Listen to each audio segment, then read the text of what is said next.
IPL, IPL, IPL, the clock ticking in the background, and the chants of IPL buzzing your ears.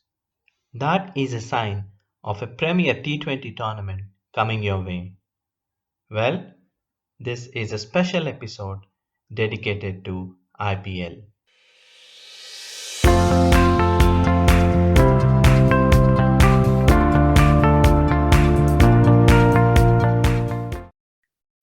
Hi everyone, welcome back to FlashCric's House Stat, your very own podcast.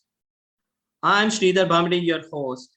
Like I promised last time, I've got a guest who's one amongst you, who's part of our FlashCric's table, but is fondly called Sir Nick by his friends and admirers alike.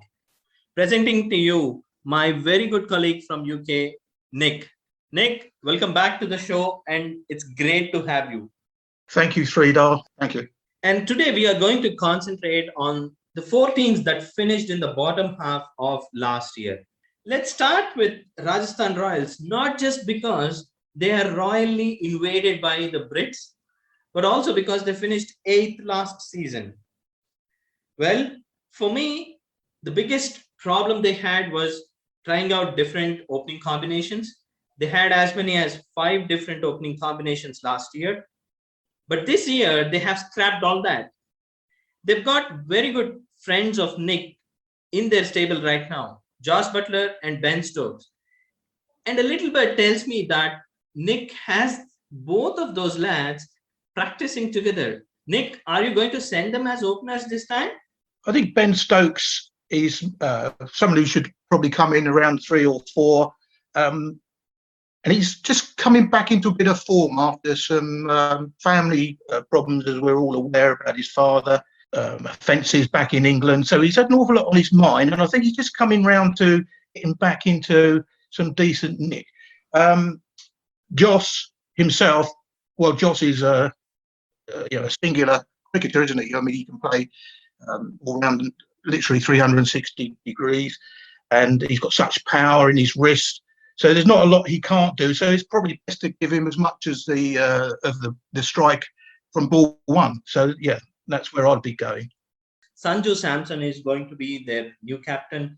He's got a lot running in his head. He's got a lot of combinations to decide. Because for the first time ever, Rajasthan Royals have shed their miser's tag and went behind Chris Morris. And if I keep talking about him, Bruce will come back and hit me hard. So I'm not going to talk about Morris and all the money that Rajasthan have spent on him. But what it has shown is a different facet of Rajasthan Royals. They mean business. They want success this year because the only time they have won it is when IPL started, the first season, and that too under a grand old man called Shane Warne, who is probably younger than you, Nick. There's not many of the coaches around any older than me. No, I agree with you, Sridhar. It's a strange one, is it, Chris Morris? I mean, he's a fantastic cricketer, there's no doubt about it. The reason why I'm not so interested about Morris is because of another name who comes closer to Nick's home, Liam Livingstone. This guy is probably not a household name yet in India, but for someone who's followed the English domestic cricket as well as a bit of Big Bash, Liam is a very, very, very, very big hitter, probably in the same mold as Josh Butler. He bowls a decent leg break, as good as I do, Nick, because in my time, I used to get lots of wickets with my leg break that people used to call me, I'm a clone of Shane Warne. One area where the Royals have faltered last year and probably the last few years is in the Indian domestic pace department. Jaidev Unadkat is probably a Santa Claus in disguise. That I wonder, why did I not become a batsman and face Unadkat, at least in the nets? Because, I can go back and tell my grandkids when I get to Nick's age that average in the nets is a very healthy 120. I'm still not sure that Unadkat deserves a place. If he is hearing this podcast and if he wants to come and hit me, probably I'm going into hiding from now. One name which can, replace Unadkat for good is another left armer called Chetan Sakaria. Fascinated by left-arm seamers. We see what Trent Boult can do, obviously, and even Sam Curran. I know you had to bring in Sam Curran because you go around saying that you're the one who taught him left arm seam. Before going to Chennai, I want to finish with Rajasthan Royals, and my gut feel is that they're going to struggle to finish in the playoff places. Probably they'll finish around sixth or seventh, but if they make it to the top four, I think it will depend a whole lot on someone who is right now looking at his fish tank at home, Jofra Archer. Till the time he was in West Indies, he was never prone to injuries, but by the time England recruited him, he became injury prone. Okay, so that takes us to Chennai Super Kings. They were the ones who finished seventh last season. Probably they got a little bit bored. Suresh Raina was not given a room with a balcony. I don't know what's there in that. Then MS Dhoni, just like Nick, he doesn't enjoy being in the youngsters' company. Okay, Nick does enjoy youngsters' company. Sam Curran came out of his academy. So there are a lot of things which went against Chennai. But this year, your good old friend Moeen Ali is going to play for them. So how are you rating Chennai this year, Nick? Moeen is another guy who, on his day, can actually win you a match. And I think this is what all your overseas players are purchased for. But the guy is a very valuable all-rounder. Speaking of all-rounders and speaking of valuable players, reminds me of Shardul Thakur. I call him the lord of many things in Indian cricket at the moment because he's a very hustle-bustle bowler. He's just got a knack of picking up wickets. So you want a wicket, you call Lord Thakur. Then he's no mug with the bat. And unlike many of the Indian lower order batsmen, he fancies a pull shot. So, I mean, the last time an Indian bowler who could hit a pull shot and pull them out of the ground was Sridhar himself. So, you know how difficult it is to find such a batsman. I think that brings us to the dreaded question. What do you see in Sam Curran that you rate him so high? Did he ever become your protege, or he just goes around saying that I'm Nick's favorite? Coming in now, the couple of seasons now he's had in the IPL, I think, and he's striking 172 in 2019 and 131 with the bat. The guy has got the makings of a new Ben Stokes to come through. Now, tell me, what's the truth in the rumors that you are the one who got Sam and Tom to England? At my age, I got their father Kevin over Sridhar.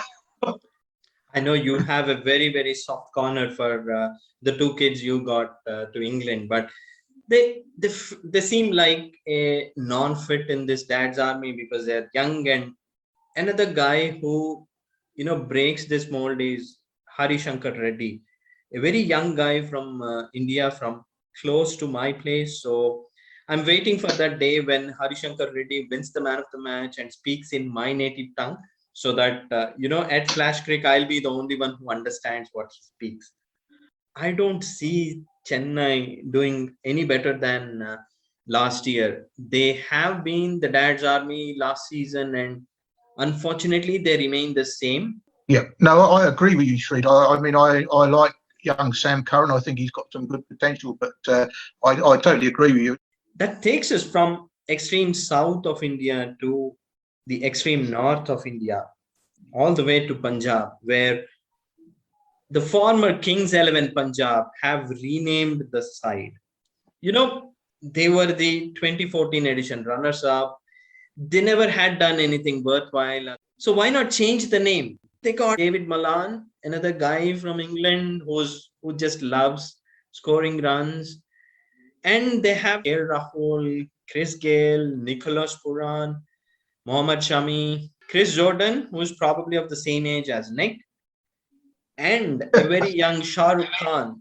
So we'll talk about all this. But last season they finished sixth. So Nick, who's this Malan and why is he still ranked top in T20 Ice? Is he that good? I don't think so, Sridhar. I'm glad you mentioned it. This is the only truth that came out from you today.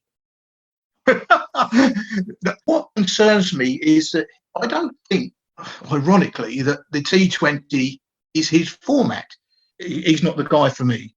We differ again here, but David Malan is probably one of those rare forms that I really admire watching. He will Yeah. probably need someone like a Nicholas Puran or a Chris Gale or even a KL Rahul. Once he's set in, he plays his silken touch drives. So Malan needs those guys at the other end who are able to hit at least a boundary or a six in the first 2 overs that he stays. And once he's gone past that 15-20 ball mark, that's when we get to see the actual Malan. So it's a Yeah. big gamble. What really encourages me to watch Punjab Kings is your favorite sons from Australia, Jai Richardson and Riley Meredith, the two speedy Yeah. merchants who can scorch the turf anywhere in the world. He was supposed to travel to South Africa, but Bruce didn't give them the visa, so Australian team had to knock that series off. Riley Meredith may have to work his way around because one guy who's blocking his way to the 11 is none other than Chris Jordan. Chris Jordan is one of those guys who goes to the wicket with the bat already 20 runs to his name, those that he's saved in the field. He is an amazing death bowler. He's a guy who the captain always comes on, maybe to settle stem the run flow. Strangely enough, his statistics are that he does seem to go around the park. That is, I think, it's mainly because he does bowl at the death. Just going back to Riley Meredith, Sridhar, and he's incredibly pacey, and I'm hoping, not when he plays for Australia against England, mind you. Don't worry, Nick. Australia don't need Riley Meredith yet to dismantle England because they've got a lot of options. And moreover, England dismantle themselves. Now, thinking of breaking apart, I think one guy who can, make or break Punjab season is a young guy called Shah Rukh Khan. Not to be confused with his namesake in KKR, the 25-year-old cricketer from Tamil Nadu. He's a very, very good finisher. He hits sixes for fun. And his coach at Punjab Kings, Anil Kumble, thinks that Shah Rukh Khan reminds him of a certain Kieron Pollard. There are question marks about everything else. They are too much dependent on KL Rahul. They are too much dependent on Chris Gale and Nicholas Puran, and probably a bit more on David Malan. And in the bowling, they've got huge problems, and I do not really see them making it to the top five, not least top four. So I see them outside the top five, maybe sixth or a seventh. And if they do any better than that, it will probably be because of individual brilliance. Right, moving from the north of India to the east of India, where the famous Irish son of England, Eoin Morgan, is leading a bunch of superstars himself. So he's no different from what he was doing at Ireland. Probably he was a bit unlucky that he didn't lead Ireland to the World Cup title. England have, hijacked that opportunity, but I'm not going to sit here and say to Nick that England haven't yet won a World Cup with their own. He's probably one of the best captains around in white ball cricket. So what do you think, Nick? I think he'll be keen to put on a good show this year. He's got some struggled lately against India in the T20Is. Last 8 innings, he had no higher than 28. But certainly when he's playing in the IPL, he's striking nearly 140 across 102 matches. So overall, he's hit 58 sixes in 66 matches in the IPL. And last year, 24 maximums and a strike rate of 138 and an average of 41. So he's on the march again this year. He can relax now from the international scene, and we'll look, no doubt, feel a bit more able to free his arms, knowing who he's got behind him coming in. Andre Russell, Shubman Gill. there's some wonderful hard-hitting guys. No, go on. You can call them beasts. Biffs. No, I don't see them going too far, the Night Riders. Again, if one or two of them come off, maybe Pat Cummins brings himself through a team, but they don't look as formidable as some of the others there. So, but if there's anyone who's going to see them move up into the higher echelons, Sridhar, Morgan's the man to take them there.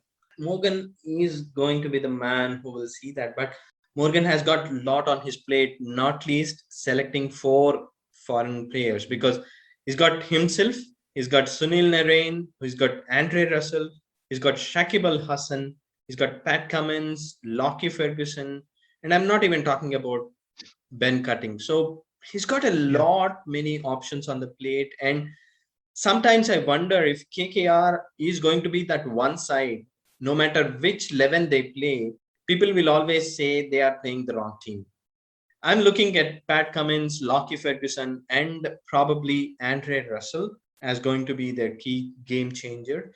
I think this season is going to be huge for Shubman Gill. Shubman Gill last year struggled with his strike rate up front, which is one of the reasons why KKR were the weakest team in the power plays. So probably Shubman Gill will have more on his shoulders this year. He will have to come up good. Then Morgan will also have to decide how he's going to use Russell, the batsman, and how he looks at Shakib Al Hasan, because Shakib is probably the world's best all-rounder for me. He doesn't get the same, level of accolades as someone like Ben Stokes. Shakib Al Hasan, he's been doing it day in and day out. Watch out for this guy. He can give you 4 frugal overs. He can play at any batting spot. He can be your linchpin. He can play around. He can hit from ball 1. I predict a top 4 ending for KKR, not least because of Morgan, but I feel that this season will probably see the best of Prasidh Krishna and Varun Chakravarti. I am betting KKR to finish in the top 4, unlike Sir Nick, because he doesn't rely upon Irishmen leading outside England. You've got all these fairly unknown Indian guys, the knowledge and the experience of watching these guys play that I haven't, Sridhar. I think you've been a bit sneaky there, but I'm going to take your opinion. I think your opinion. I think you have to do a bit of scouting outside South Africa as well. You'll get a lot of Toms and Sams in this part of the world as well. It's been a great pleasure having you, Nick, and discussing all these top 4 teams.